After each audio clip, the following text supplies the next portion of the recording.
So I've got a mare. I'm thinking of having her put in foal. What do you do next? Pick your stallion, and then you want to go along and have a look at the stallion, see if the stallion looks well, is in good condition, have a look at what the other horses look like. In most cases as well, it's where you're going to take your mare to have her put in foal. Well, that's right. So if you turn up and the horses aren't particularly well cared for, or it doesn't feel right, you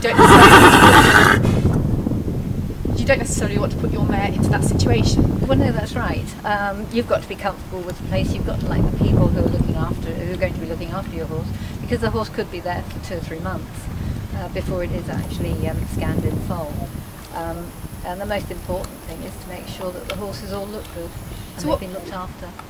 So what kind of questions, if there's someone who's going to look round studs, what kind of questions would you ask? You ask them what they're feeding on, whether they're living out, how much grass you've got. If it's a mare with a foal, you want to see the stables to see whether they're clean, what sort of bedding you're using. And most important is to see what other horses look like. Yeah. And ask to see some of their horses. So you can really get a feel for the kind of level of care in that right, aspect of things. Yeah. Can you go to some places, choose a stallion and have it covered naturally or by AI?